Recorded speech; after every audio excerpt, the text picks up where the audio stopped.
I've got to get to the studio. You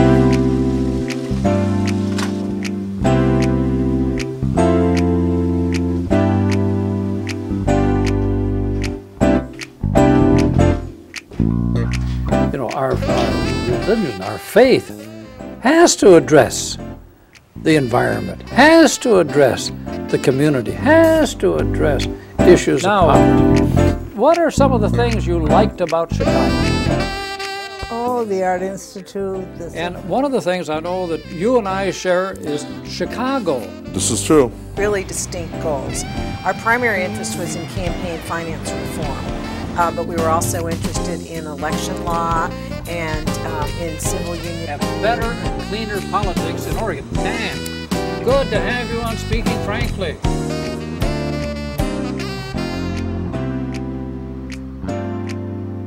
You know, that's the thing is, we as human beings live together on this planet Earth. Right. We also live together in our societies, in our nations, in our communities.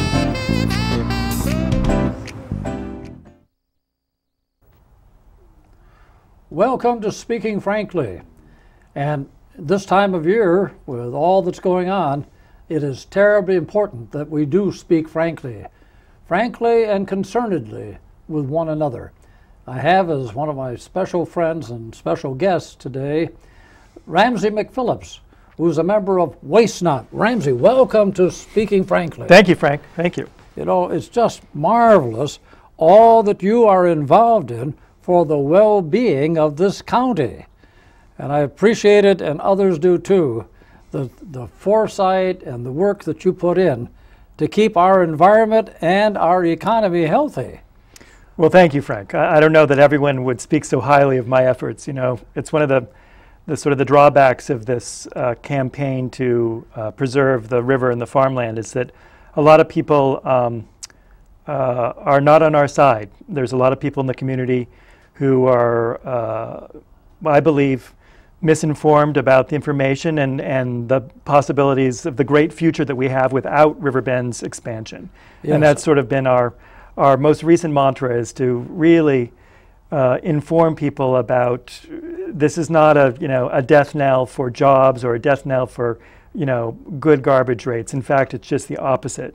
That without this expansion, we're going to be increasing jobs, we're going to be stabilizing our garbage rates, and on top of that, of course, my particular interest is we're going to be preserving the farmland and the tourist industry and the river, which are so in jeopardy with this mammoth expansion that is on the books.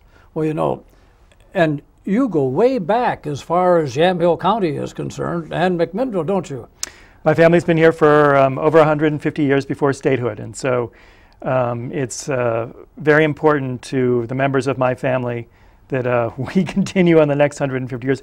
In fact, my cousin just had a baby this year, the sixth generation to come back and live on the farm if we can stop this expansion. You know, our farm has been perhaps the most impacted by this landfill. It's intolerable to live there, basically, with the smells and the noise and the threat of the water danger. So personally, it's a very big fight for me, but obviously since we began this issue, the whole community, from Dundee to Sheridan, has a stake in garbage rates and in seeing a green economy and in seeing some jobs jump up with the denial of this expansion. Well, you know, what I love about you and your family is that you are concerned not only about the past but also about the future. And you were, it's partly on your farmland, isn't it, that we now have the Historical Society buildings? Right. My uncle and I donated the land to the Historical Heritage Museum, yes, along with the Cower family. Yes. And it's really exciting for us to see that facility grow. And of course, they're a nonprofit organization, and they've sort of tried to stay out of this fray, but not speaking necessarily for them.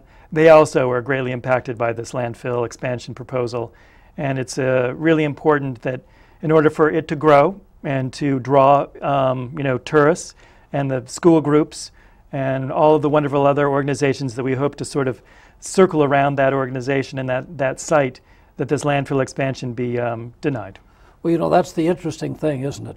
That the relationship between history and the future. Right. In this case, what we're deciding about the future is also going to affect our our processes in the historical society. Right. You see. Well, one of the great things about the history of this landfill is, landfilling and garbage service in this county has been a local entity. City Center Garbage, the Cook family, which is now Western Oregon Waste, WOW.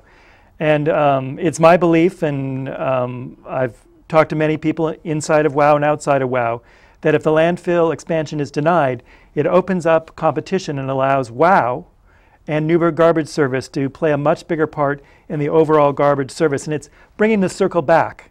You know, right now we're sort of under the stranglehold of a big Texas corporation. And I really think that Leslie Lewis and Kathleen George understand that this is a wide open door for them to fill in a power vacuum and take control of our solid waste and open it up. And I'm really hopeful that we'll get a denial out of their vote, and the outcome will be we will go back to move forward. Exactly. We will go back to Western Oregon Waste and to City Center Garbage, and that we'll consider our solid waste issues our responsibility and a really positive thing for us to utilize as a resource rather than being exploited by all of this out-of-county garbage which is being funneled in here, the outcome being that the profits end up back in Houston, Texas. In Houston, Texas, right. Right.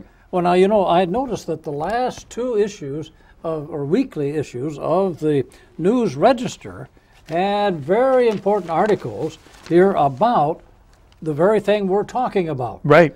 And here I noticed that last week, what it said was on the front page, study pans riverbend alternatives, but report holds out long-range hope for incineration. Now, tell us a little bit about this long-range hope for incineration. Well, that's problematic, Frank. This alternative study was something that we fought very hard to get. We really thought that a third-party entity coming in to analyze the world of alternatives to either refute or defend our position that Riverbend Landfill is not the only solid waste disposal option that this county has. And sadly for me, I believe that study that has come out was highly partial. Yes. Half of the team that did it was an ex-waste management official. Oh. And all that came out of the study was that waste management has opportunities within its range of services far out in the future to perhaps service Yamhill County without a landfill. The study did not go further afield and look at other companies or other processes outside of the waste management menu of alternatives. And I think that was an egregious oversight or intentional position of this study.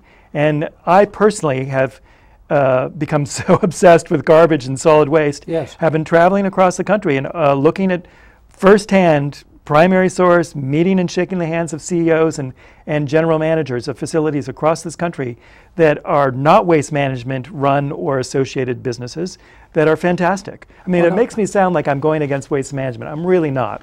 I would love it if waste management would throw in the towel and do a great alternative to their landfill. And I believe someday that they're going to. The problem is there are viable systems out there right now that could take over our garbage service in the amount of time we have left before we're due to close in 2014.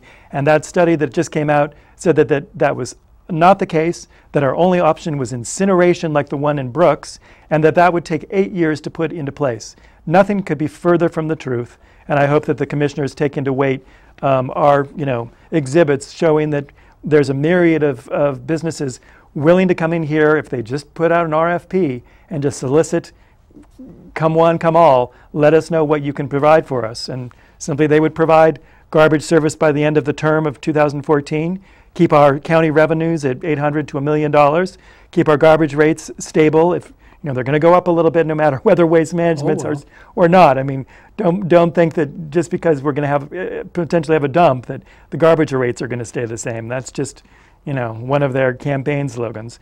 And